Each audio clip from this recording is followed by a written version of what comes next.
We are doing the mountain bike edition of our racing on the jungle circuit in Watopia.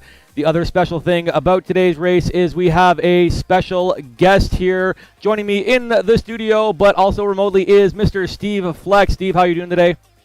I am doing well, Andrew. Thanks for having me aboard. This is my first time doing any kind of Zwift commentary, so I'm grateful for the opportunity to join you today on this call for race number 5 of the OCA Indoor Road Race Series.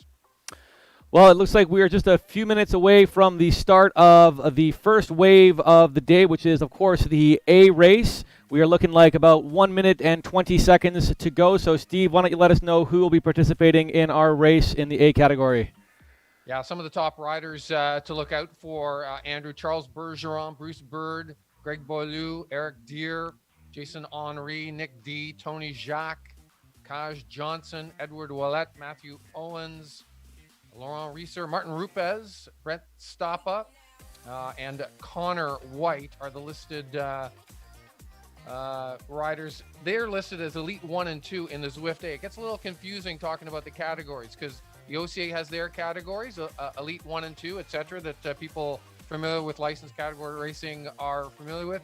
But Zwift has their own categories based on watts per kilogram. So all of these riders are going to be racing in the Zwift A category, about to start, as you had said, in a moment's time. So there we go. We actually have about 30 seconds there, Steve. So we're going to switch on over to the image of our riders there. Here we go. We've got the OCA Race Series start banner giving us the final countdown here.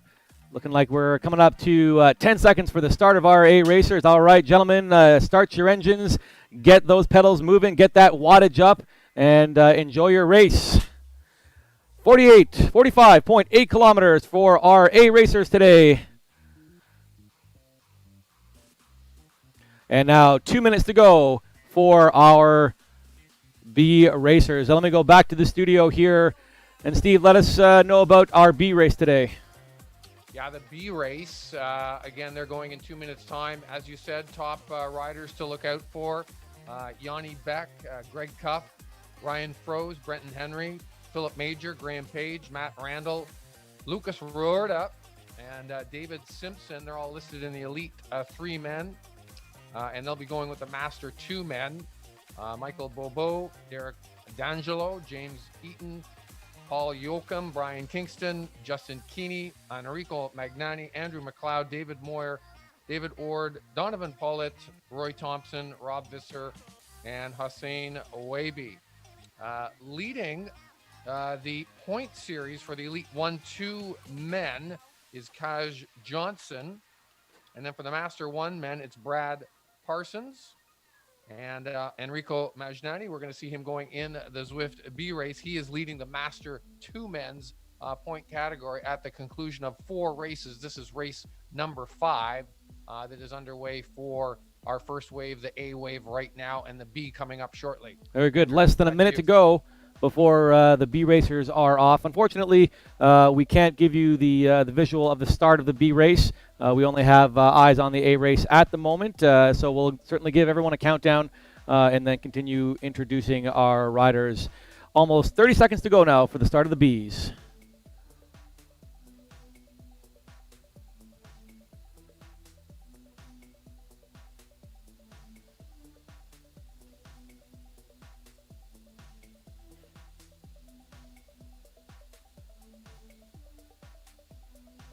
All right, we're coming up on the big countdown. All right, B racers, get ready. 10 seconds to go for your start.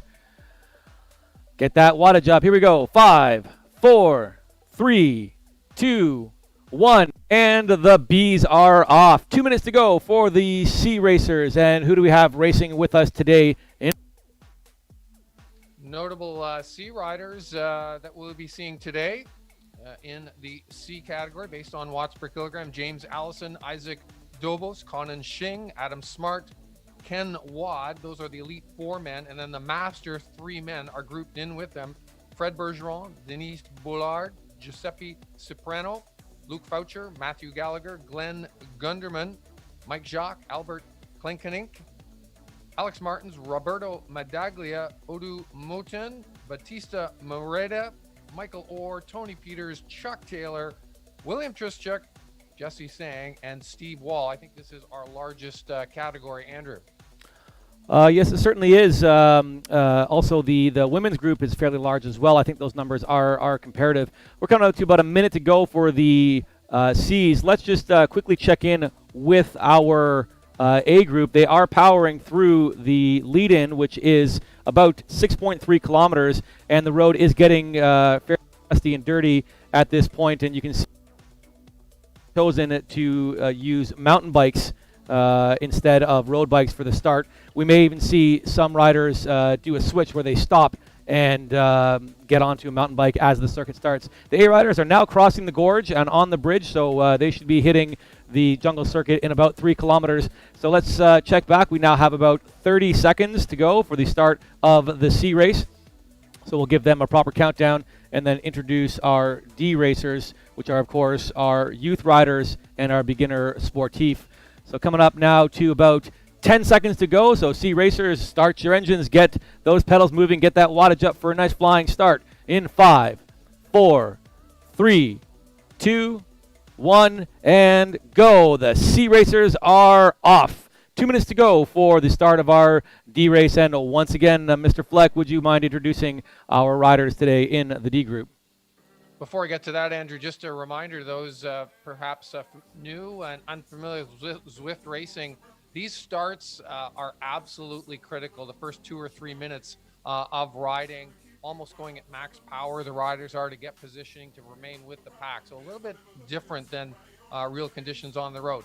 Zwift D category will be Ryan Mack, Jared Rewerda, Antoine Bergeron, Lucas Gates, Sagan Gates, Yaden McMullen, Austin Rankel, Lillian Pelosa, Joshua Cooper, and Enrique Martin, as that will be the D wave. They'll be going off, as you mentioned, Andrew, now under 2 minutes to go, probably closer to 1 minute before they get going.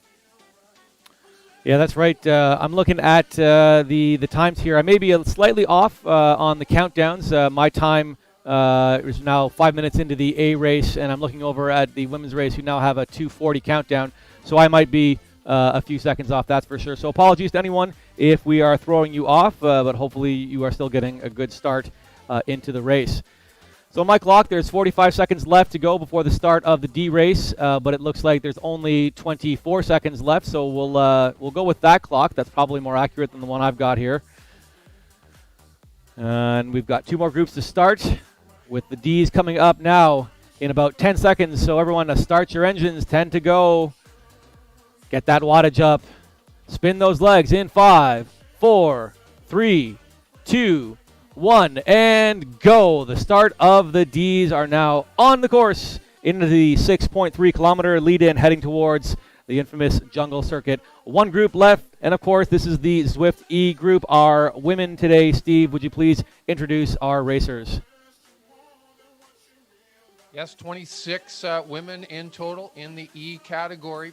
Andrew, Ariane Arsenault, Eva and Iris Gabriele, Nome Godero, Franny Jewett, Yasmin Purdon, Evelyn Sifton, Dylan Baker, Holly Clark, Gabby Eady, Lucy Hempstead, Isabella Catherine, Rosa Phillip, Chantel Thompson, Paulina Allen, Catherine Cuff, Kelly Cullen, Sarah Elliott, Mahiro Gonzalez Najira, Deirdre Maloney, Shauna Novak, Karen Patterson, Nancy Schmeller, Hannah Spence, Anna Tikulitz, and Angela Webster. Those are your women. Big category for the women. Multiple categories racing together here, Andrew. Senior Elite 1, 2, Masters, etc., all in one category for the women in the E category. Yes, it certainly is nice seeing the turnout in the women's field today. Also, a big shout out to our Quebecois riders. I see quite a few Dynamique de Contrecoeur riders here joining us from Quebec. Even though this is an Ontario-based series, we certainly welcome our provincial cousins to the east to come and join us and participate as we're one big happy family here in Canada. 30 seconds to go to the start of the final wave of the day, our elite and master women. So get ready to go, and then we're going to resume our coverage of the rest of the groups shortly.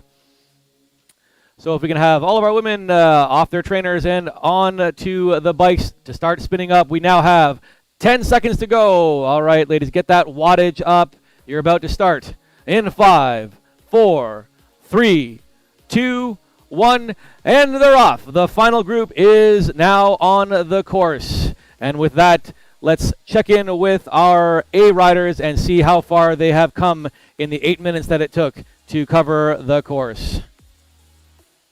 All right, we are looking at our A group right now, and they are 6.6 kilometers into the course, so it looks like they've made it onto the jungle circuit. They are currently in the tunnel section under the, I guess, the cave section of the jungle circuit, which has been nicely fitted out with a some sort of bridge that allows you to cross the water portion of this thing. Looking at the group right now, trying to find our leader here. Looks like we've got, just going to move down our list and count how many riders are in this group here.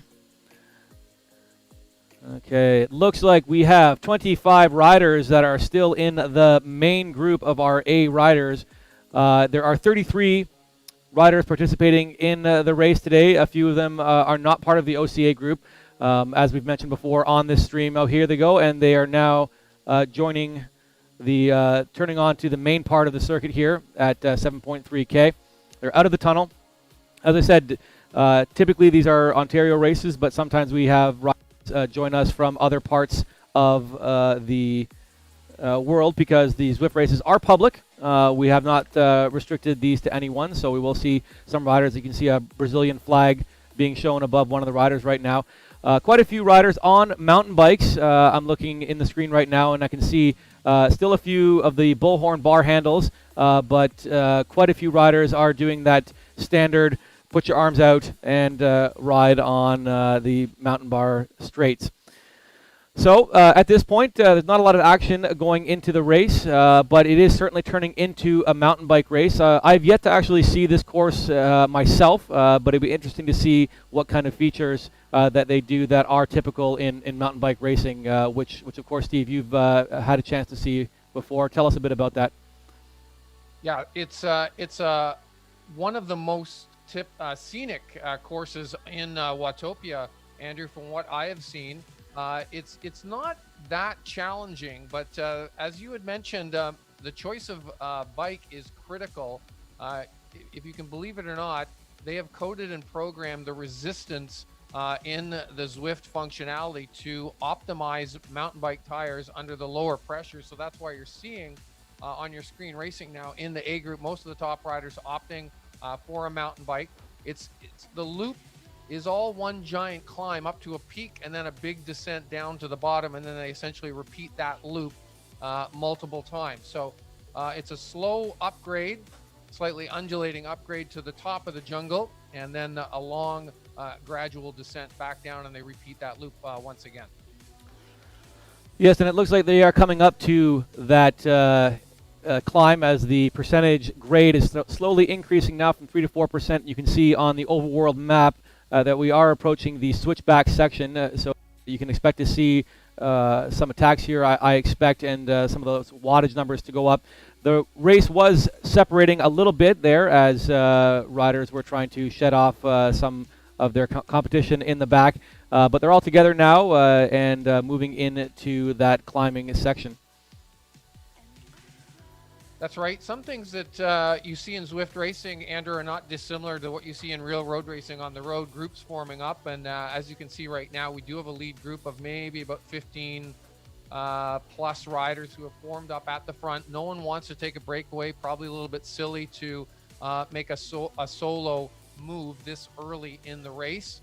Although some riders, I'm sure, will be wanting to take advantage of this climbing section to break away and put some distance and time on the other riders. One thing that I've noticed in following and watching the Zwift racing is a 3 or 4 minute second gap. Doesn't seem like much, but it is almost impossible to make that back up once you've been dropped off the back of a group. You have to turn yourself completely inside and out to get back with that group and on terms with them. Yeah, that's true. And looking at our screen right now, it looks like we do actually have a small break forming of about 4 riders that have about 5 seconds on the main pack, who doesn't seem to be interested in chasing them down right now. Most of the riders are with us. We've got Martin Roops from X-Speed United, Kai Johnson from CCF, and Connor White from Hamilton United helping out this break with a few other riders. There's an American rider in there and another Canadian who doesn't seem to be part of our list.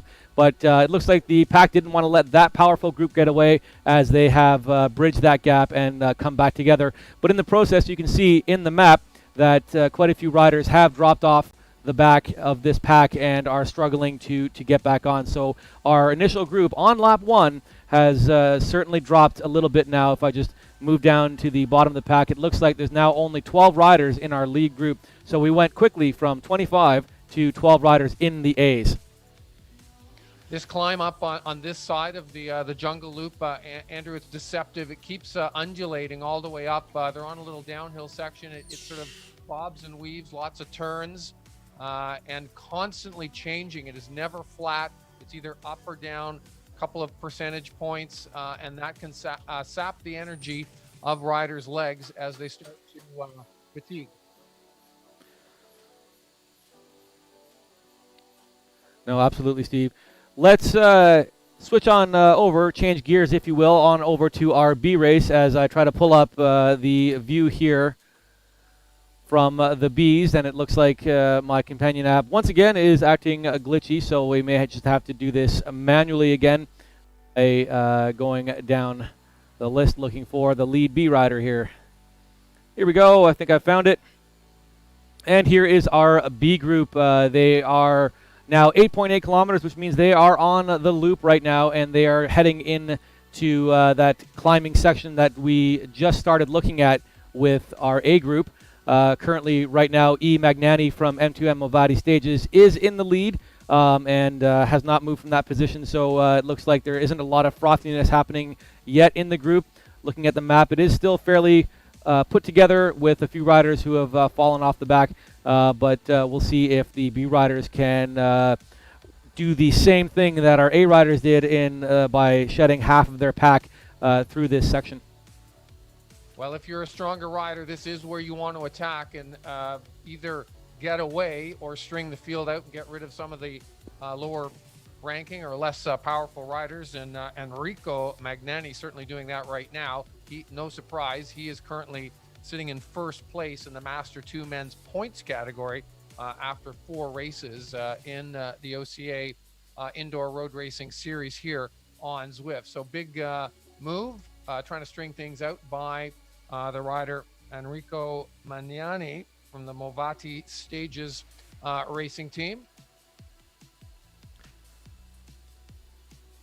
And Andrew, as you can see, pretty much everyone at the front of the race opting for the mountain bike configuration for this loop, the jungle loop. It is complete dirt and gravel roads. The suspension bridge is made out of wood, but for the most part, it is all gravel, all road, and pretty much all the favorites opting for the mountain bike setup. Like I said earlier, I was unable to look at this course on my own to see what the features are, but I really hope that there are some of those typical features you do see in mountain bike racing, like rock gardens or other such obstacles that really test the skill of the rider. Even though there's no steering or handling, it certainly would add to the effect of the virtual world riding.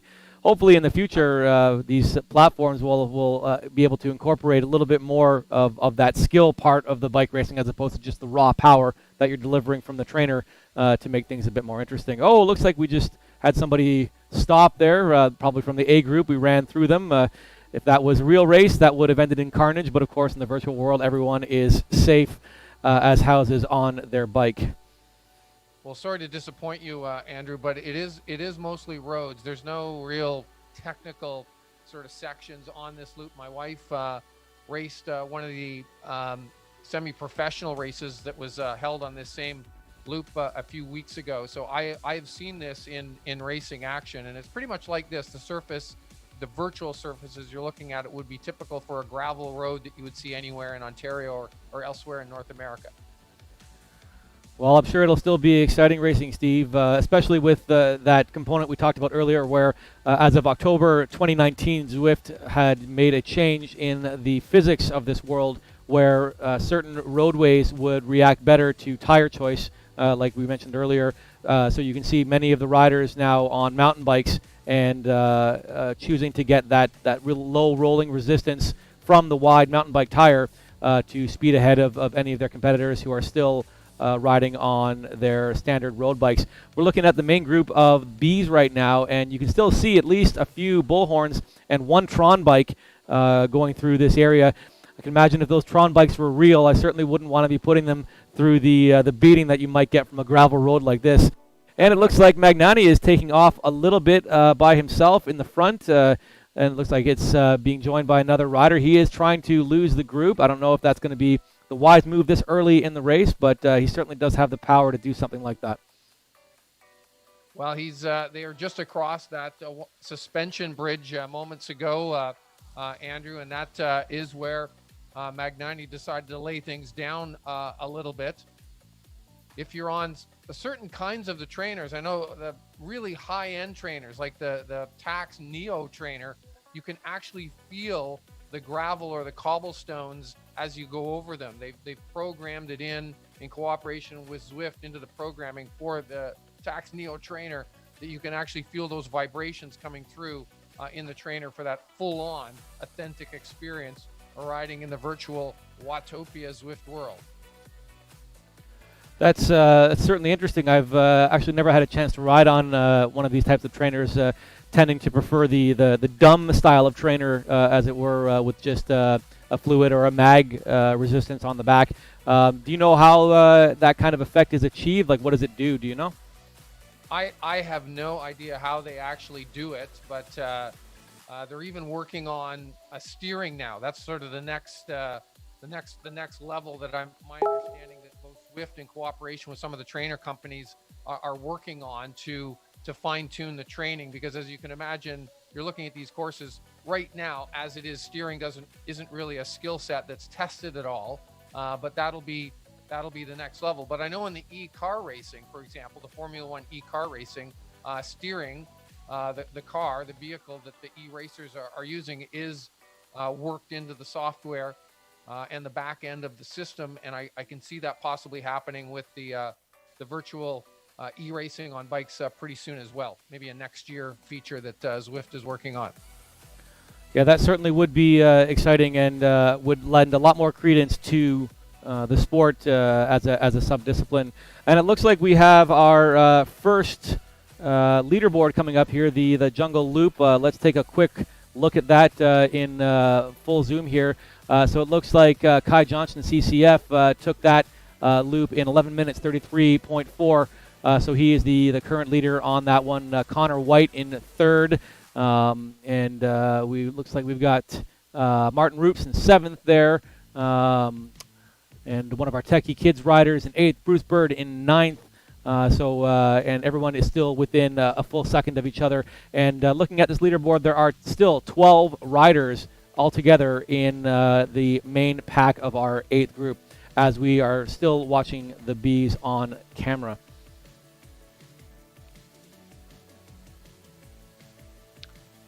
That's right, Andrew. Good group still at the front. This is still anyone's race, but another thing that you often see that's somewhat similar to racing, real racing on the road, is these races become a race of attrition over time.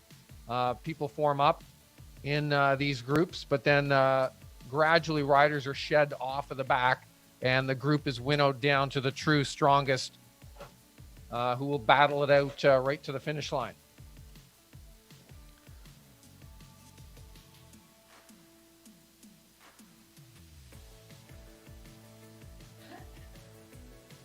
All right, Steve. Sorry. Go ahead, Andrew. I was going to say, looks like we've been sitting on our Bs for a little while, so why don't we head on down and take a look at our C group and see where they are right now. I've just switched over to our points leader in the Masters group, Batista Moreta, who is currently sitting at second overall. Looks like he has a riding partner with him, Jay Allison. So we've got the leader in our Master 3 group, along with James Allison. I don't have the points in front of me, Steve. If you have them there, let us know what he's doing in points. But what I think are our two top leaders on a solo breakaway, and it looks like they've got approximately 15 seconds on their closest competitor, Connor Shing from Morning Glory. Yes, indeed. In the Elite Three men's points category, Graham Page is leading. Yanni Beck is in third, and Brenton Henry. Yanni Beck is in second, and Brenton Henry is in third. Page has 75 points, and it's close between Beck and Henry at 68 and 60, respectively.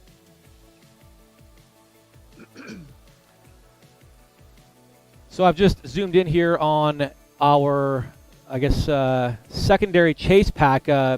Based on the map and the number of riders, it looks like the C race got really exciting. Maybe we should have been watching them instead of the Bs for the last 5 minutes. So we have our two riders, Marita and Allison, off the front by about 15 seconds. And then there's another group of 4 riders that include Dr. T, that's William Trisha, Connor Shing, Adam Smart, and Ian Dobos. And then there's another group that I can't quite make out on the map here. Let's see if we can take a look. So they're about still 10 to 15 seconds behind our lead group. And then there are a solo rider about 37 seconds back, another rider about a minute and a half back, another rider 2:10. So the C race has certainly shattered here on the jungle circuit. Yeah, early pressure with those 4 riders off of the front, Andrew, has completely blown up the C race. We got dribs and drabs of groups of 3 and 4 spread out over the course of the climb as they start to head up to the summit now. A beautiful view here of the overhead of the course. Sometimes when we get into these treed areas, we don't get to see much of the racing, but it is certainly a good way to see some of the sights here in the beautiful virtual world of Watopia. We're still currently looking at our C group right now with our chase group of 4 being led out by Dr. T, Adam Smart, Ian Dobos, and Connor Shing.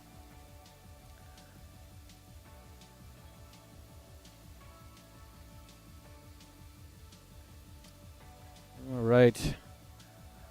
And they've just come down a little bit of a downhill section. As I mentioned earlier, Andrew, this loop, although it is more or less uphill all the way to the summit, midway through the loop, and then downhill all the way on the other side of the loop, it is constantly going up and down, little dips and up and down. And this really does sap the energy of the legs. There is no real time to relax at all when you're under pressure and going as hard as you can. It was interesting, the comments of one of the top Pro Tour riders in the world, his first time racing on Zwift about a month and a half ago. He said it was just like a giant ramp test, which is essentially you just keep ratcheting up the resistance and until you blow up.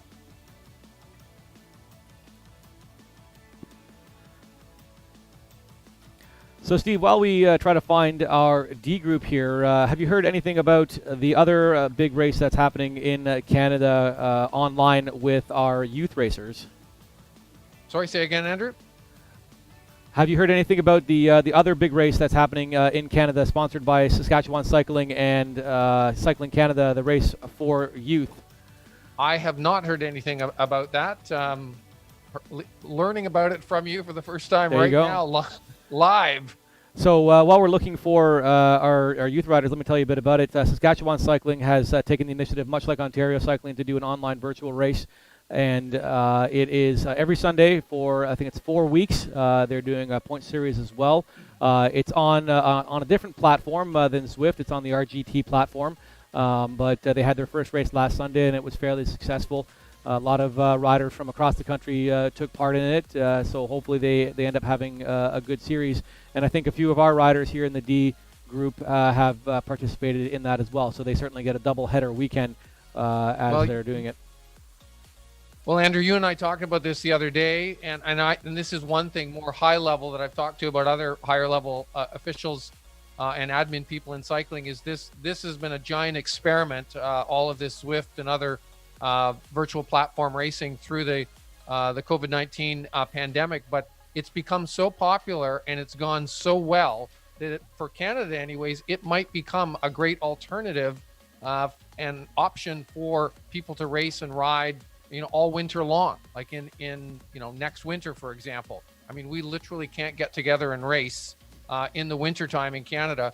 And this alternative platform, this virtual platform racing, could become a legitimate sort of option for cycling associations, clubs, etc., to have races, competitions, and events in the wintertime. Well, so that would certainly be a thing, having this turn into a new discipline in cycling. And you're right, with the country that we have, with the weather and the summer being as short as it is, and the distance in this country, it certainly would be an appropriate fit for us to be able to enable riders from across the country to meet virtually every week or so and participate in these races. So turning back to our event here, we have our D riders, and on screen we've got Lucas Gertz, one of our U15 men participating in the race right now, and he's currently sitting second overall in the field of 34 riders. It looks like he is with a group of 4 at this point, and now has moved into first place. So good on you, young Mr. Gertz, one of our top U15 riders, certainly showing you how it's done as they approach the overhead banner, and I think that means they are completing lap number 1, so they'll be heading into their final lap shortly, receiving the virtual bell in less than 200 meters. Interesting that a number of the D riders, and this is the Sportif and the youth men's category, Andrew, they've opted for the road bikes. Some of them going all the way on the road bikes or the gravel bikes. Oh, and there we go. There is a lap board on the right side of the screen, so riders are aware now that they've got 1 lap to go. So the finish loop that you'll be looking for is that fairly large Mayan or Aztec-looking overhead. That will be the finish line. So it looks like riders have a fairly straight and flat lead up to the finish. There's a bit of a bend. You're sort of doing almost a very wide 180 coming into the finish. So I expect riders to be winding up their sprint certainly just after they come out of the downhill switchbacks and going for it within about 500 meters to go. That's right. That finishes, it comes up really quickly because you're coming around a bend. Again, I had the advantage of watching my wife race on this course a couple weeks ago, Andrew, and you're in the tunnel and then you come out and you're coming around a bit of a left-hand bend, and then all of a sudden the finish pops up, and also you're on a bit of a false flat. So it is a bit of a false flat run into the finish. It says 0%, but the resistance is actually a little bit higher on that run into the finish line. The Aztec-looking structure on the side of the road. They do have now 1 lap remaining for our D categories. They're going 2 laps. The women are going 3. I haven't got to the women yet. Hopefully we will shortly. The C category are also going 3, the B category 4, and then our A category are 5 laps in total. Absolutely. Speaking of the women, it looks like they have made their way up to the lead of the D group. So our top women riders have put 2 minutes onto the D group. Let's take a look at our very own Paulina Allen, who has now made her way along with, that looks like Shauna Novak, as well as one of the Cryogen riders who's about 20 seconds back. So it's a 2-rider breakaway, Novak and Allen, for the master women and the overall women's field. That's right. Allen is leading the Masters women as well. If it was a combined overall category, she would be leading all women in the category here. And as you had said, they've made up the 2 minutes and are now intermingled with the D men as they move on up the climb here. 3 laps will be for the women. And we had a big category, almost 30 women taking to the line here this morning. That's great to see. Thank you to the Highgate team. They put many members into the group, including Paulina Allen from Highgate Racing, as well as a team from Quebec, Dynamics Contrecoeur, racing with us as well, Andrew.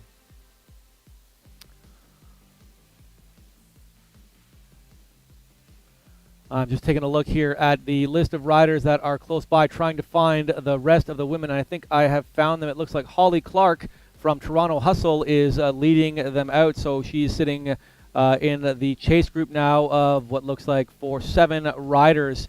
So this is our main pack of Elite 1, 2, and Master women.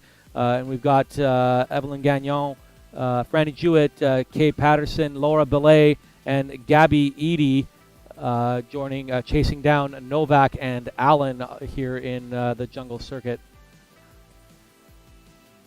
Yeah, and as you can see, the speed has dropped off quite a bit here as they're on the uphill part of the loop. Again, if you look at that overhead shot up in the upper right-hand corner of the parcours of the course, you can see it constantly twists and turns and constantly undulates as well, alternating between about 1% upwards about 5%. Constantly changing. It's never flat for more than a couple hundred virtual meters. Yeah, and certainly a lot of nice graphics they've put here in the jungle circuit. It does give you that feeling of riding around in a virtual jungle per se, with all the different trees and vegetation, as well as the as we mentioned before, Aztec and Mayan kind of ruins, giving it that sort of magical feeling as you're riding through. So it's certainly one thing that virtual racing can provide that racing in the real life quite often isn't there for most of the world, save for those pro riders who travel around the world and get to see all different types of courses. You can go here and one day you can race in the Mayan jungles, and the next day you can challenge the UCI Road Championship circuit in Harrogate in England, ride in Central Park in London, New York, and so on and so forth. It can only expand from there, and next thing you know, we're going to be racing in space or something equally absurd, but something that the virtual world could provide that the real life can't. Well, as I said earlier, Andrew, this is, in my view, the most scenic of the various courses in Watopia. You've mentioned some of the other more famous ones, the London Loop, the Richmond Loop, the World Championship Loop from the UCI Road World Championship in 2017 in Richmond, Virginia. That's another really popular one.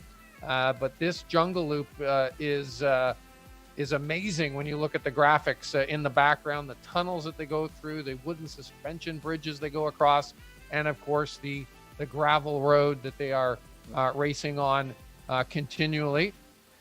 So women's race continuing to unfold. Back to you. So what we just saw there was the lead group of our A riders. They have managed to put a lap on our women. Unsurprising, since it is a short loop. The loop itself is only 7.9 kilometers, and our A racers did have an 8-minute head start. So it was a foregone conclusion that there would be a passing, and that has happened here already. So I took the opportunity to zoom ahead and look at our lead group of A riders. It looks like they have possibly lost a few riders. I think they might have lost 1 or 2 now, so it looks like only a group of 11. 1 rider now off the back, and as they make their way through the course, they are certainly having to dodge and weave in and out of all of the other riders who have been separated from their various groups on the course. Well, this does call into play the strategy for groups that are caught. I mean, if this was true, racing on the road and a group was catching and passing another group, they would neutralize the group being passed, so no racing would be allowed, and they let the other group go on by. But here in Zwift racing, it's a bit more like Grand Fondo or open racing, like on the road, in that the other riders could, if they wanted to, jump in the group as they're being passed and take advantage of that little bit of drafting effect that they're getting off as the riders do go by. You see this most often with the women racing. I think it was a technical glitch. The first couple of these races, the OCA races, it ended up being a mass start rate race for the women, and they were mixed in with some of the Masters categories, and it really became picking the right group to ride in, for the women, which is often the strategy that they need to employ in those Grand Fondo style racings or open racing format. Yeah, that's true. The glitchiness that happened a couple of weeks ago certainly changed the dynamic of the race.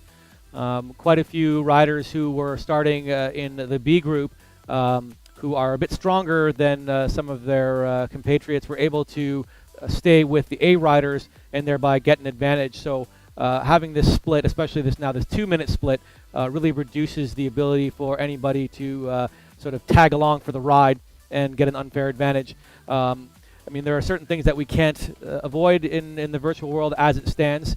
I'm not saying that we need to have controls to prevent this sort of thing, but it does change the dynamic of the race for sure, and you can see how things play out a bit differently now that we have this gap, and now that we've increased it to 2 minutes instead of 1, which is what we did in the first week. It's interesting you pointed out some of the racing that we do here in Ontario in the real world, where we typically have multiple groups on the road, just like we're seeing here, and that there would be race officials who are there to help make sure that nobody would get mixed up and get an advantage on there. We haven't seen Zwift add any commissary avatars or red cars like you see in the Tour de France, but I'm not entirely sure that you need them at this point because in the real world, you have a lot of choice. Here, all you can do is deliver power. So I don't think we need to have any sort of referees in game at this point. But if the sport ever does get into the sort of championship or competitive scene here in real life, where we do something similar to esports, where you have those who are really good at Call of Duty in these games where they play in arenas, that might be the format where we have the championship held in a gymnasium or an arena somewhere, and everybody's riding together, and people might be weighing in and making sure their bikes are tuned up right, and nobody is trying to game the system by manipulating the data there. Well, we saw that last year. I don't know if you caught it, but the UK had a Zwift or e-racing championships last year that was held in a studio in London. The BBC hosted it, and they had the 12 finalists, 12 men, 12 women, racing separately, and they had them all set up on their trainers in the studio. The commentators, sort of just like you and I, Andrew, sort of off to one side commentating on the race. And the UCI is planning later on this year to have a Zwift Racing World Championship, and a rainbow jersey will be awarded potentially for the first time to an e-racing Zwift rider in a World Championship format. So that is to come later on in the year. Yeah, it's unfortunate. I mean, many things were canceled due to the current ongoing pandemic as a result of the coronavirus. That was actually supposed to take place, or something along those lines was supposed to take place earlier, even right now as we speak. The national federations that are under the auspices of the UCI were also going to be doing their own national championships, and Canada and USA were partnering up in the lead up to that World Championships to do a national championships as a I guess as a qualifier to go to the World Virtual Championships. There was going to be some qualifiers that would take place much like we're doing today, and then I believe the real championship was going to take place in real life, and I think Canada and the US were going to partner on that one, but of course with the pandemic all of that got put to the wayside. So I don't know how the UCI will be taking care of that for qualifications and what they're going to do for that, but certainly as we move towards the future, that certainly will be the format and the way things go. Andrew, just want to give a thanks out to those that are following along on the live stream. We do have some comments coming in. Feel free to comment away. This is a bit of an experiment. I'll be bold and honest with you folks that are watching. I would like to thank Andrew for his technical expertise in getting all this set up. There is more to this than meets the eye, folks. There's a lot involved. It's not just like showing up at the side of a road with a microphone and commenting on the race. So, Andrew, kudos to you for the hard work you've done behind the scenes to make this happen. We have a few technical glitches to work out, but we'll fine-tune it and we'll make it better for you.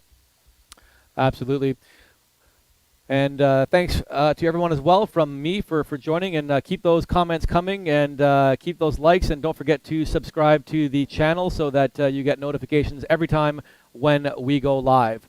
So I'm looking at the companion app here on my right-hand side, and it looks like our lead rider in the D group, Lucas Gertz, is now hitting the 20.7 kilometer mark, so less than 2K to go. So I'm going to go on in and find young Mr. Gertz, and we're going to watch the end of our D race here.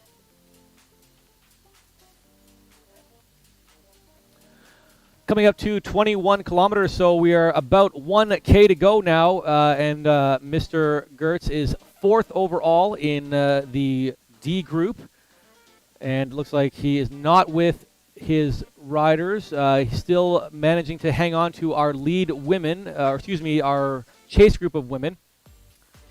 So I'm going to jump ahead to see who is in the lead. If somebody, Jay McMullen, KWCA, one of our sportif riders, is in 2nd. And it looks like our leader has already crossed the finish line. We'll have to check the results after that. But we can keep an eye here on Jay McMullen and young Mr. Cooper, one of our U17 riders from Attack Racing, as they go through the tunnel to come out to the final stretch and to launch their sprint. Yeah, this tunnel is what they go through with about 500 meters to go, Andrew. So that's the cue that the finish is coming up shortly. And it looks like McMullen's going to take 2nd. Cooper's going to go in 3rd, and we're going to zoom back here to Lucas Gertz, who's enjoying a free ride from our women's chase group. And looks like he'll be taking 4th in our D race and 1st overall in the U15 men.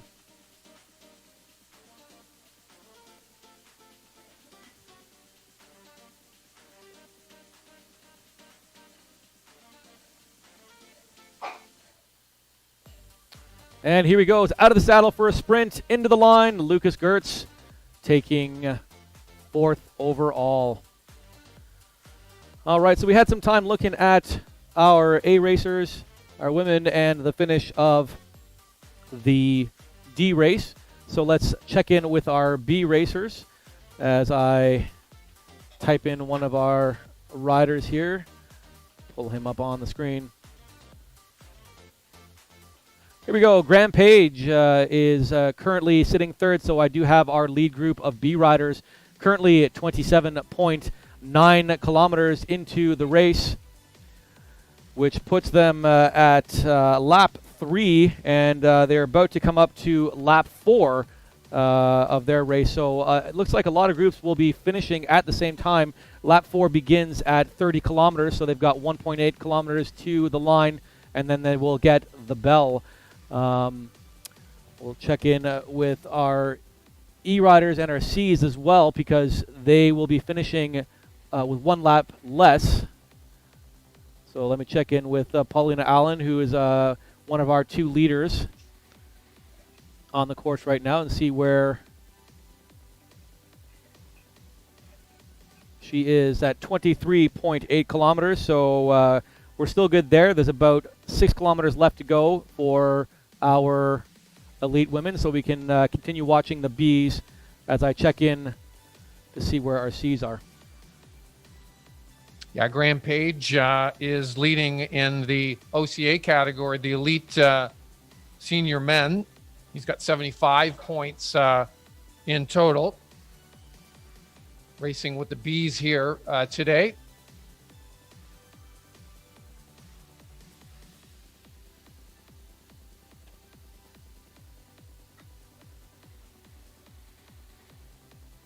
And you briefly mentioned the women's race, Andrew. They are coming up to their finish fairly soon. And I just pulled up our lead rider in the C group, and it looks like he is coming up to 26 kilometers, so a couple of K ahead of our elite women. I think we're going to have a C finish, and then the E finish, and then the Bs, and then the As. That's how I think this race is going to go. So why don't we take this opportunity to head on over to our C group, see if we can catch the final few kilometers, and then move on down to the women.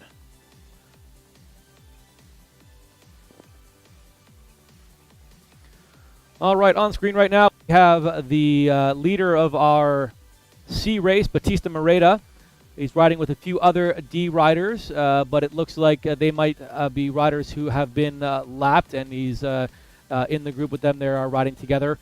So good on everybody for doing, for staying in there and hanging on. It's a good job.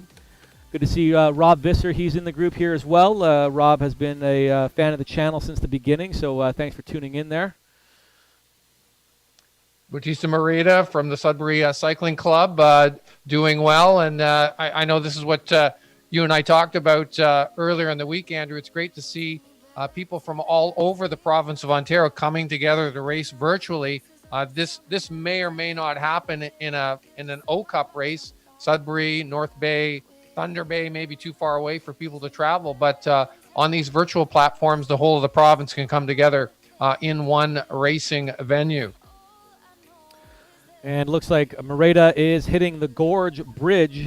This is something that I would certainly be a little bit nervous crossing on any style of bike. Even a virtual one might be pretty easy for a wet plank to put you in between the hole there.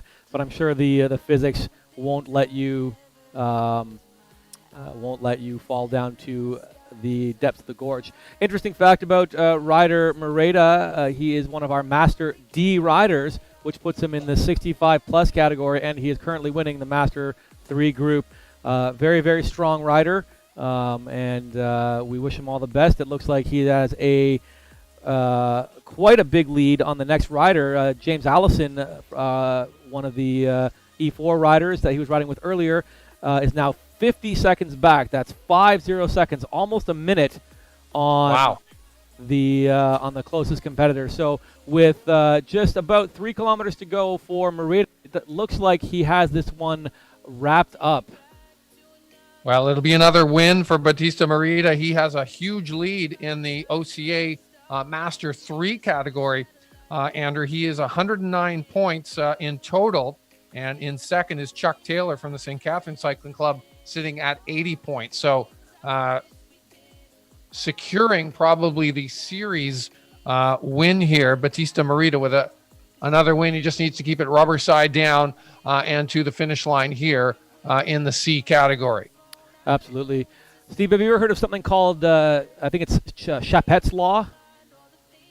No, I have not. Something that's been sort of talked about on various cycling, I'm just trying to pull this up here, various cycling blogs and broadcasts as well. There was a fellow by the name of Robert Chapet. He was a French cyclist and a sports journalist, and he had this premise that there was a calculation that you can make, and this is based on his experience, not anything he did through like math or whatnot.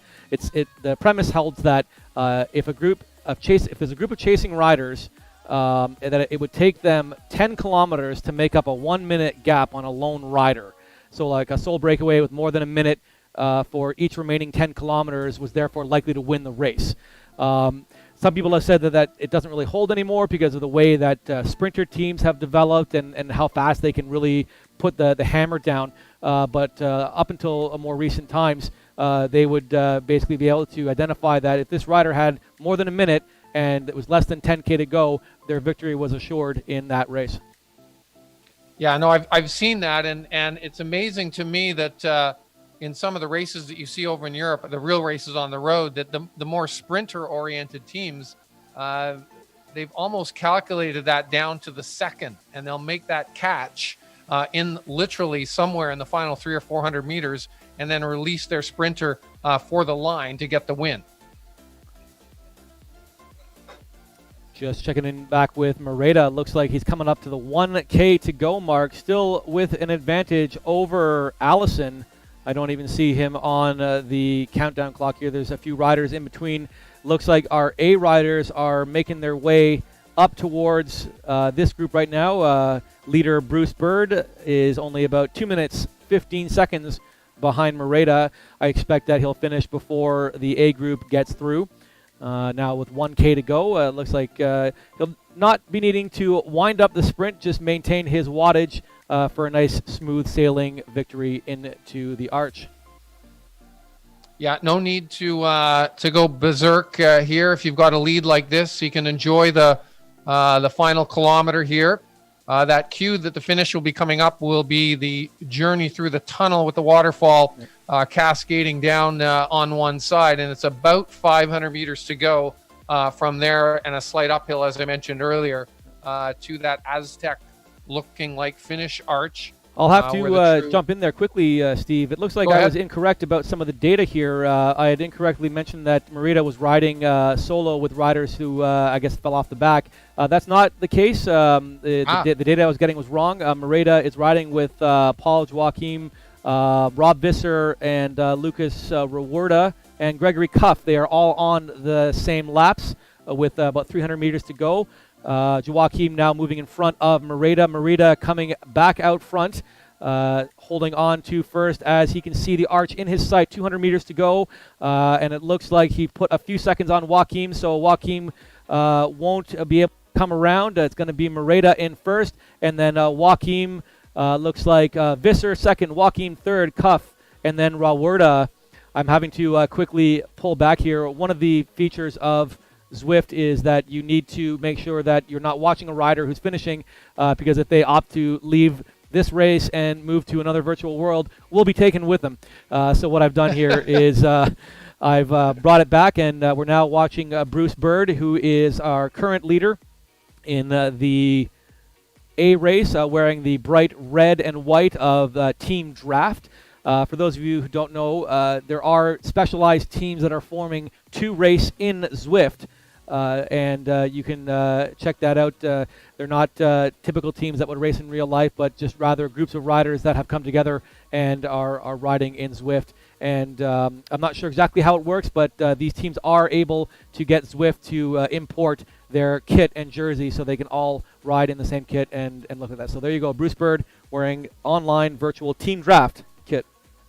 Well, his real team is Wheels of Bluer, and Bird is one of the riders that wants to do something here today in terms of the OCA points standings, Andrew. He is currently sitting in sixth place on points in the Elite 1-2 men category. That's the OCA category, but racing here today in the A wave.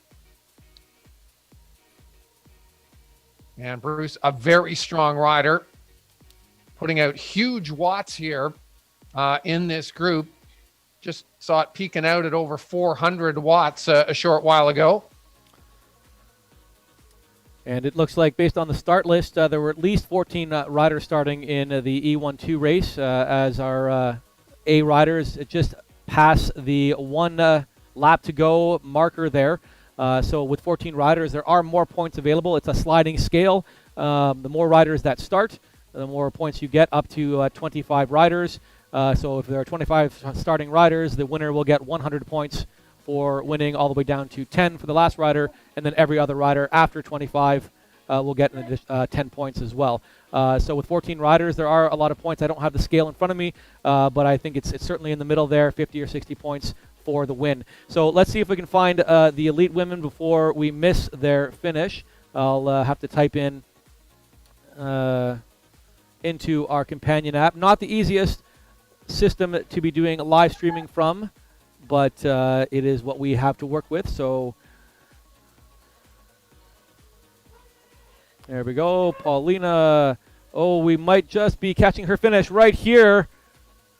There we go, Paulina Allen in first place with the feather power up coming across the line, and it looks like first place for Ms. Allen. And now I'm trying to find second place. And we're lost. So unofficially another win for Paulina Allen.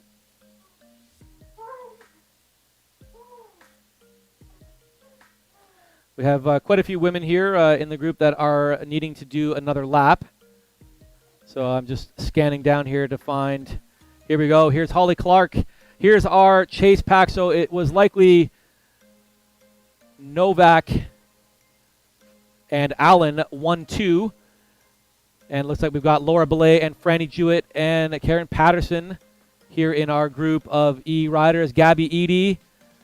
And it's starting to get a little mixed up. We have a few other riders in there, so it's hard to find. Evelyn Gagnon. And it's going all over the place. They are switching. The wattage is changing like crazy. They are now 500 meters to go for the race. They're in the tunnels. It's anyone's game here for the bronze medal in the race and the available points for the top 10. And once they get out of the tunnel, it's a short a run to the finish from that point and a bit uphill. 1%, 2%, falls flat into the actual finish line proper, Andrew. Looks like Evelyn Gagnon's putting on the wattage. We saw her numbers get a little orange there. She's sitting third right now. She's got a bit of a gap on Gabby Eady, sitting fourth right now. Holly Clark in fifth. Karen Patterson sixth. Laura Belay seventh. Franny Jewett in eighth position with 100 meters to go. And they are aiming for the archway. Laura Belay has moved on up, and it looks like it might have been... it's still going to be Laura or Gabby Eady. They're going neck and neck. It's going to be a sprint to the line, a camera finish, and it looks like Gabby Eady is going to take third. Laura Belay fourth. Franny Jewett fifth. All right, be sure to check in on all of the results here. We're going to have them posted on the OCA website a few hours after this race. It takes us a little bit to post those results. So you're going to see anything there. Plus, also for those of you who are riding, of course, you'll get the on-screen results, which may show some of the other riders, so it may not reflect the points that you're going to get. We have two groups left on the course right now, the A's and the B's. The B's will be the ones finishing next. So let's see if we can pull up our B group and see where they are. Steve, what do you think about that finish with the women? That was pretty exciting.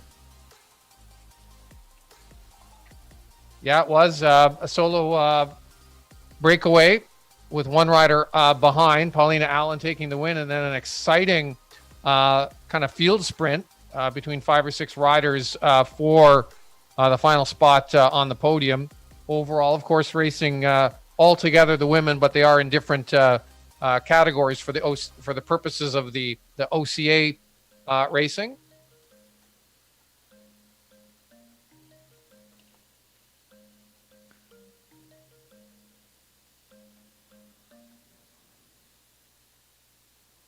Okay, it looks like I have found the front of the B group here, and they are in the sights. They're coming up to the tunnel, 37.9 kilometers total race, so they're about 200 kilometers now, and it looks like we already have one rider. Oh, there we go, M. Grzelski sitting first.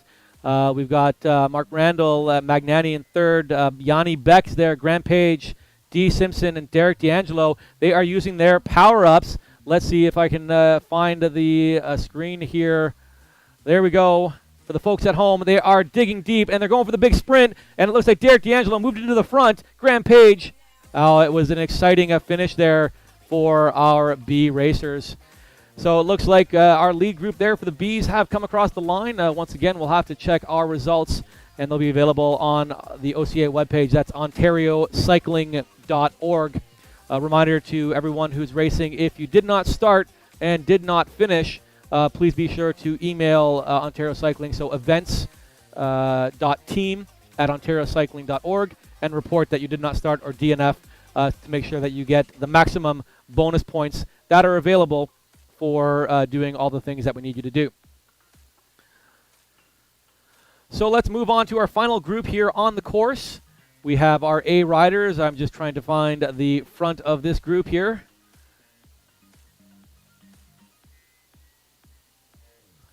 There we go. Mr. Bruce Bird still in the lead, and he is leading the charge right now with Connor White, Hamilton United, Greg Boileau in tow, and they've got about 7 or 8 seconds on their nearest competition. So it looks like it might be a runaway breakaway.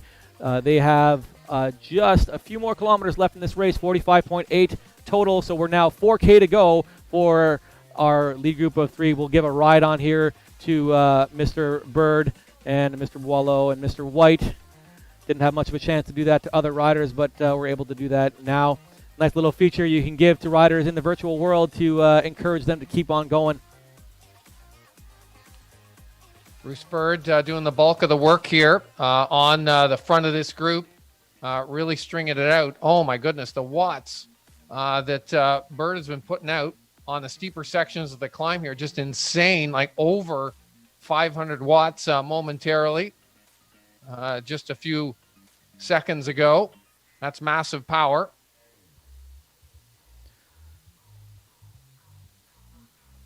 I don't know about you, Steve, but his avatar really looks like him. Like, did he pay somebody to get them to go and change the look? I mean, there are quite a few options, but that's fairly uncanny how close that looks to Bruce Bird in real life. It does look a little bit like Bruce. I must say that. I watched Lionel Sanders, the triathlete. He's been racing in the pro triathlon races, and they've done a rendering. Now, I think some of these riders, the more professional riders like a Lionel Sanders or some of the Pro Tour riders, professional triathlete Lionel Sanders, they've been working in cooperation with Zwift, and their avatar looks almost exactly like them. They've been able to come up with little features, a mustache, sideburns, and whatnot to give an almost perfect rendering of the athlete in the virtual world of Zwift. Well, we still have a few kilometers left here before the finish. I'm going to see if I can just quickly pop down, see what kind of a gap they have. And it looks like about 20 seconds on the main chase pack that includes Bergeron, Roops, Johnson, and Henri. So with only, where are we here? I've clicked on the wrong rider. 43. They are less than 2K to go. That sounds like a gap that may be difficult to make up. So it looks like Bird and company are going to be able to hold on. Well, now I've while lost you're them. doing that, just while you're doing that, Andrew, and the men have 2K to go, would it be possible to squeeze in one of the advantages of virtual racing and being in the same space as one of the riders is I can bring the women's winner in for a quick interview, if you like. Yeah, why don't we take that after the finish of the A race? Okay. I might have gone too far. Here, I'm trying to find them. There's Bruce on my thing. There we go. And 44.0 kilometers to go. Oh, sorry, a lap. So we're now 1.8 kilometers to the finish. Perfect. And so less than 2K to go now for our A race. And again, for those watching it at home, the cue that they've got about 500 meters to go will be that journey through the dark tunnel with the waterfall plunging down to the rider's right. And from there, it's about a 1% false flat run up to the finish line. So this looks like it's going to come down to a sprint finish between several of our top riders who have clearly separated themselves from the rest of the group. Bruce Bird doing the bulk of the work on the front of this breakaway group. And it looks like Boileau and White tried to pull a move there, but Bruce countered, and they are all back together now at the 45-kilometer mark. 800 meters to go as they're about to enter the tunnel and come out for the final sprint. Still riding neck and neck. It looks like Bird is moving out front, and he's out of the saddle, sprinting in the bars, moving right and left super hard, trying to hold on to this.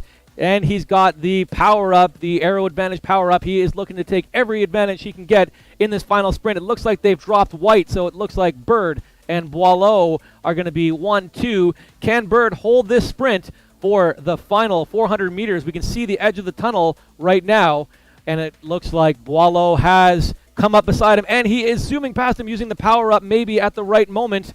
Bruce Bird might have used it slightly too early, and it looks like it is going to be Boileau, then Bird, and then White for the finish. An excellent sprint effort, a well-timed power-up, something that you also get as an advantage in the virtual world. I've just moved back here to our fifth place in the A group. It's Bird's teammate, Jay Henry from the draft team. But right behind them is Bergeron, Johnson, and Roops, and Brad Parsons from Techie Kids, Lawrence Acott, Techie Kids, Anton Varabai, Toronto Hustle in this prime peloton for the group. So let's pick up one of these riders here, Bergeron, and follow them as they come in. You got a view here on the screen of Johnson, Henri, and Roops. It looks like Roops is putting the power down 14.2 watts per kilogram. And they're going to be crossing the finish line now. Can't make out quite who's going to be there, but let's move it back a little bit to Parsons, Varabai, and Acott as they're coming in. You can see them sprinting out of the saddle, rocking those bars back and forth, trying to come across the line first. Oh, and it looks like P. Nadon just took on Parsons at the line. It's hard to tell. All right, well, that concludes most of the racing that we have today. Why don't we bring in our winner from the E-Race and do a live interview there, Steve, with our Master Women's winner of the E-Race. Yes, momentarily we will be doing that. One of the advantages of virtual racing. Here she is coming on into Butte, just off of her bike. Paulina Allen winning the women's race here today overall, and another Masters win. Paulina, how did it go? Well, that was a tough one today. Shauna, that girl can sure ride. So it was a test between the two of us today. So it's funny riding on that mountain bike course. You actually feel like you're on a mountain bike because you feel like you've been slowing down because of the dirt and the gravel. So it feels really fun and exciting. Now, you had an advantage of racing on the same course 2 weeks ago in one of the Pro-Am women's races that you raced. What did you take away from that experience 2 weeks ago? It doesn't get easier. That's it. Zwift is hard no matter which way you look at it. What I liked about today was the group kind of stayed together on the tarmac in the 6.3 kilometer lead out. So that felt really good. And then you know that as soon as any kind of incline comes, there's going to be the attacks. So it's always about being ready, and you cannot take your eyes off the screen for 1 second. Awesome. Yeah. Well, another win for Paulina Allen. Congratulations. Yep. I got to see it live here, Andrew, in person, right in front of me. Thank you, Paulina. And back to you, Andrew, for a quick wrap up. I'd just like to, again, thank Andrew for having me on the show today to bring a little bit of extra color and commentary to it. Wonderful work behind the scenes on the technology, Andrew. There is, as I mentioned earlier, there is more to this, folks, than meets the eye. Back to you, Andrew, for a wrap up. All right, well, thanks, Steve. It was certainly a pleasure to have you on the show today. It certainly mixed things up and made it a little bit more interesting than just having to listen to me for an hour and a half, so I appreciate that. Big thanks to everybody who came out to watch today and all of our commenters. Let's just head on over there and check it out. Rob Visser, great for joining us today. We had Jeff Lawton on the channel, Frida Lona, and someone by the name of Berkeley Nico, giving big shout outs to Enrico. Austin Rankel, one of our riders, giving us some information about their DNF, unfortunately. So thanks to you, everybody who joined us today. Don't forget to like and subscribe these videos to make sure that they pop up in your screen every week as we take care of them. And on behalf of myself and Mr. Steve Fleck here, everybody at the OCA, and everybody else involved here at ARC Events, thank you for joining us, and we'll see you all next week here at the ARC Events live broadcast of the OCA Indoor Road Race Series.